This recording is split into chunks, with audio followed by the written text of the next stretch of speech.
and welcome to Garden Style. So today I thought I would cover some of the things we can do in the garden during the month of July. Now it's a little breezy out here, so I'm hoping the wind doesn't affect the microphone while I'm standing here. It's a little bit cooler today. We've had a stretch of 80, 90 degree weather this past week. So needless to say, I've been extremely busy just keeping things wet out in the yard in this last couple of weeks.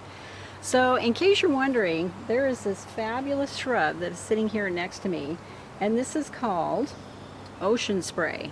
And it is actually a native plant here to the Northwest, especially here in Washington. And this guy, it was just a volunteer in the yard, and as you can see, he's got these beautiful panicle flowers in white. It's kind of the romance shrub of the Northwest, and you'll see them everywhere. And I had to look these up a couple of years ago because I have several of these in my own yard, and you usually find them mixed with the ferns and everything else out in the woods here in Washington. But I was so blessed to have this shrub in my yard. Now it grows like crazy.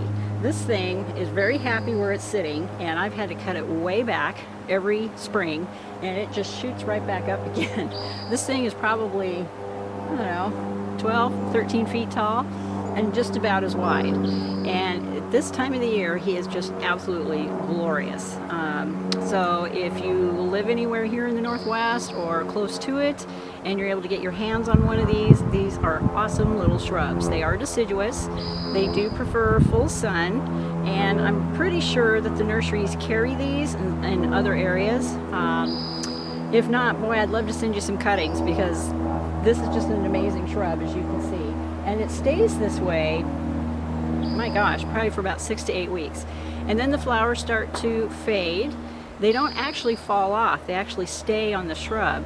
And I have found that when all the leaves are gone in the fall, you still have the dried flowers sticking with it, which adds a little more interest in the wintertime. But just thought I would introduce you to this native shrub that we have here in Washington. We're so blessed with so many different types of plants. And I definitely encourage you folks, no matter where you live, what zone you're in, look up the native plants in your area, because I never have to water this thing. I don't have to feed it. Native plants are what they are. They enjoy the native soils that they grow in, and I find that they're super low maintenance and just excellent additions to your landscape, especially if you work full-time like I do and you're looking for low maintenance plants. Go native and look to see a lot of your nurseries that are close by you. Probably give you a whole lot of suggestions, and a lot of them actually bring in native plants into their nurseries so that they can introduce you to what just naturally grows well in your area. So if you're looking for low maintenance and yet you want some good landscaping plants, look to your natives by far. Okay, so what to do in the garden in July? For the most part, during July and August, I kind of breathe a sigh of relief. First of all, most of my planting is completed. That's not to say you can't still plant in July. I'm just now seeding my lawn, believe it or not, getting ready to reseed it, and I'm getting ready to put forth a video regarding that.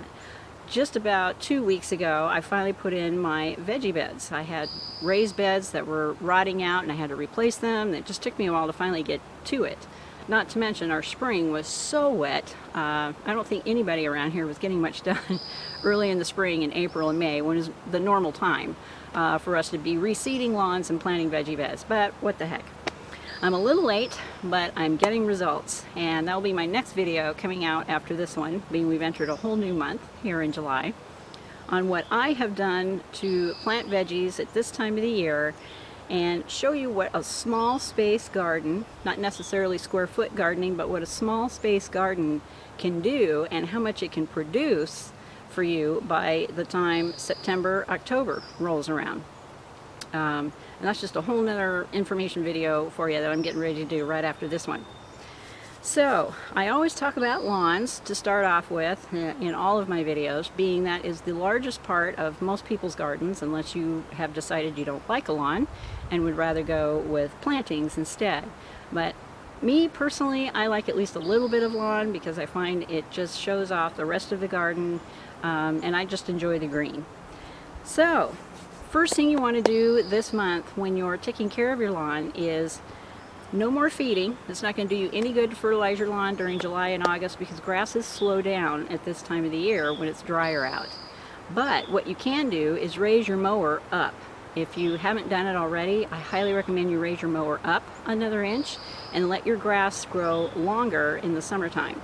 And the reason for that is it contains the water a lot easier, and you'll find you're going to be watering it a lot less if you just let it get a little bit longer.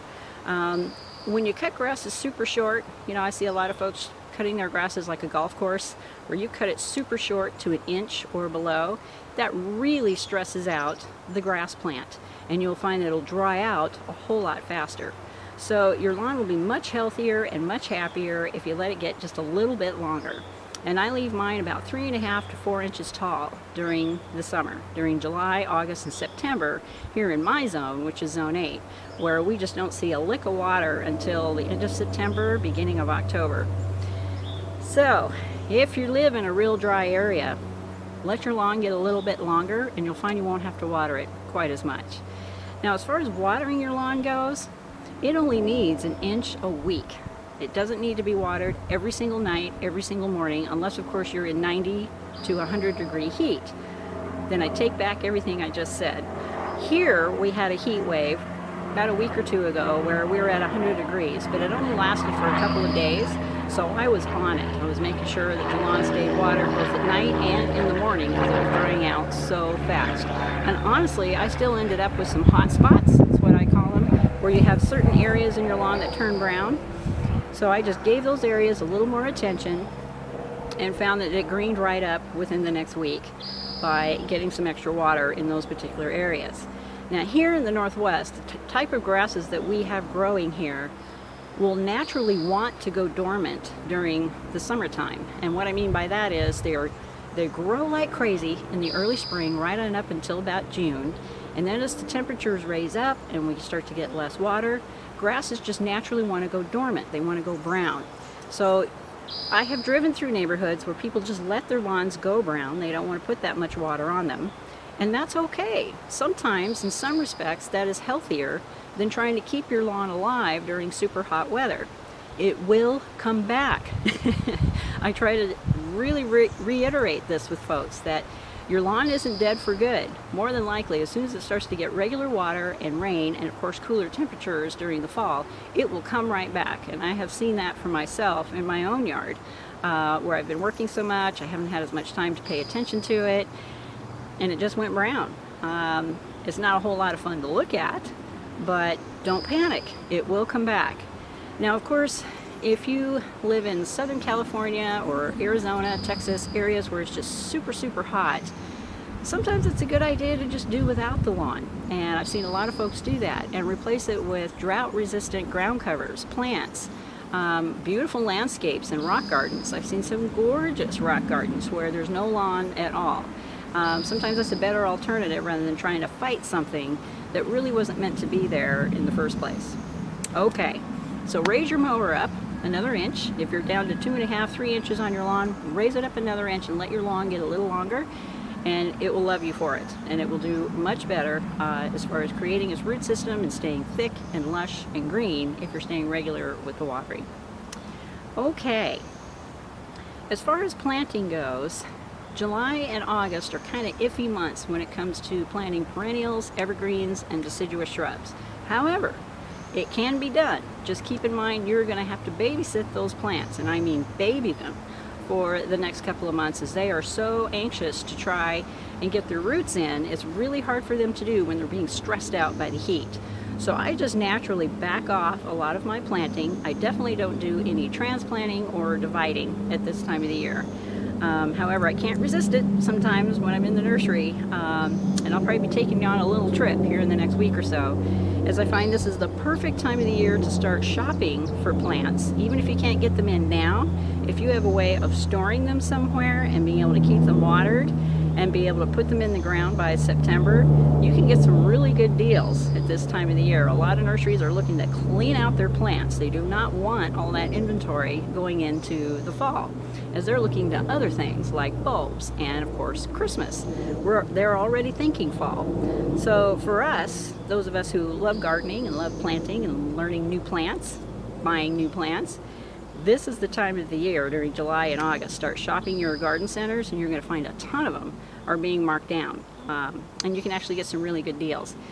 And what I want to do is I have a June-July garden that blooms primarily during those 2 months. And what I want to do is find some plants that bloom later in the summer. And this is a good time to visit your nurseries for that, as they're starting to get in cone flowers and rudbeckia and a whole lot of other different types of plants that actually bloom later in the season to give you fall color.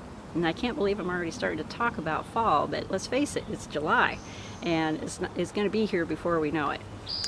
So in my next plant haul for July, I will definitely introduce you to some new specimens, as I want to see some more color to stretch out the season going into September and October before we finally hit winter.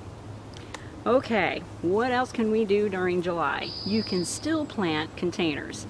You will also find annuals are going on discount in a lot of your stores, so any type of annual flowers, perennials, that sort of thing that you want to put in containers, you can still do that.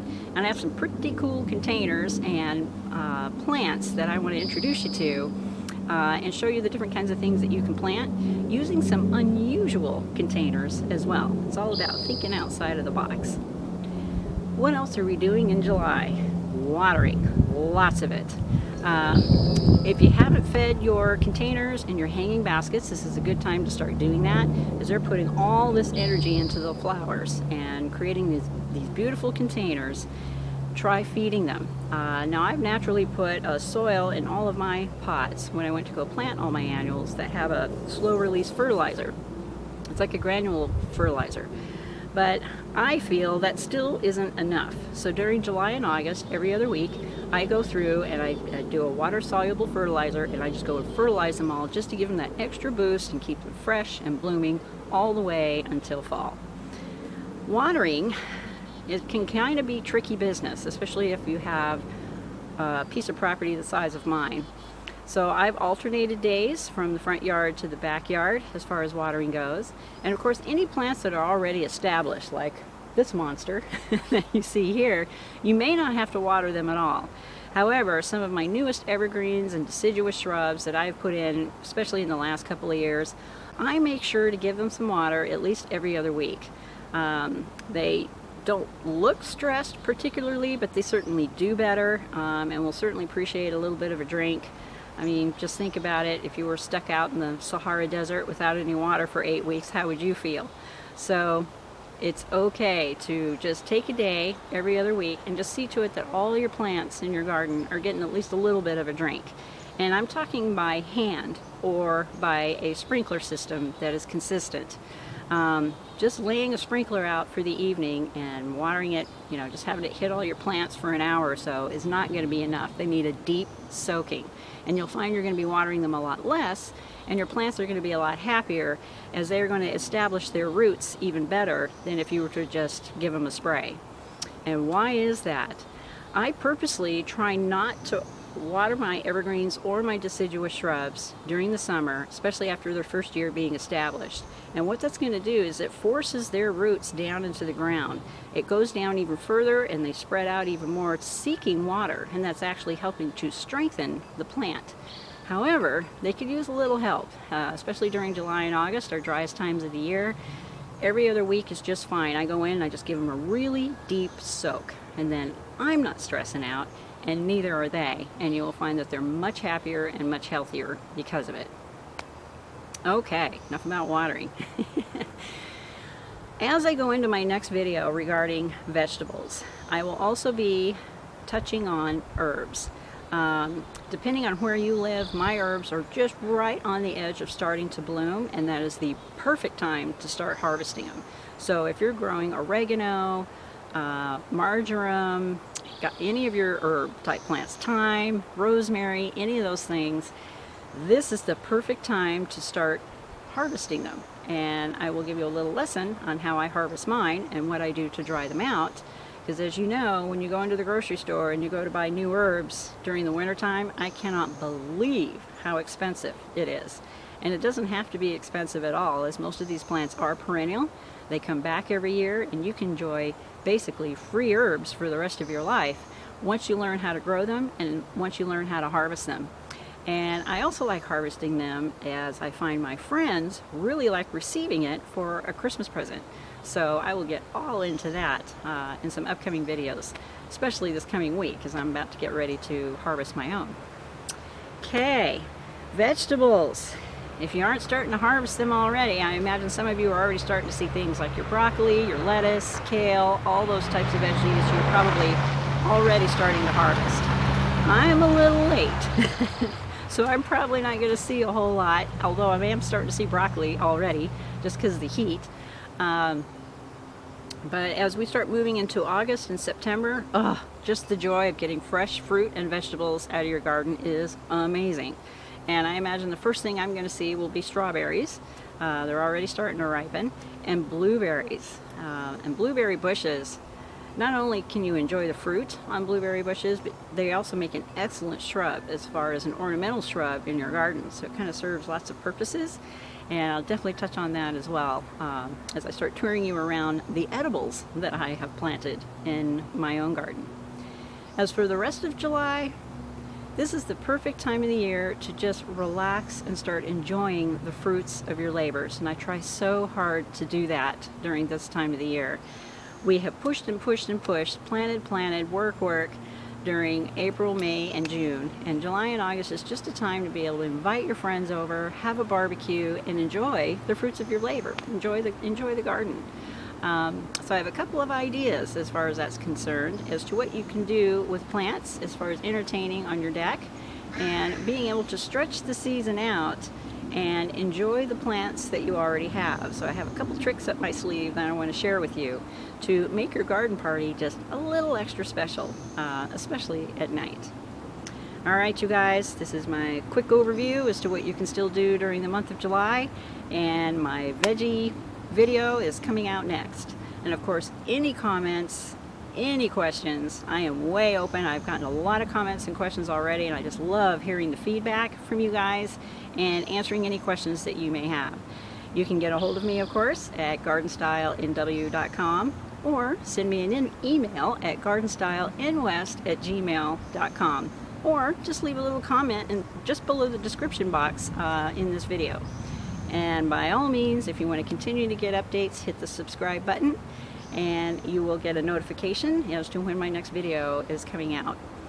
For those of you who are the new subscribers to my channel, thank you so much. You have all just been amazing as far as your comments, getting involved, and of course coming back time after time after time to see what else is new in Debbie's garden.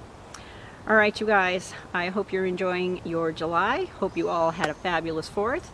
And I will see you in a little bit with the next video.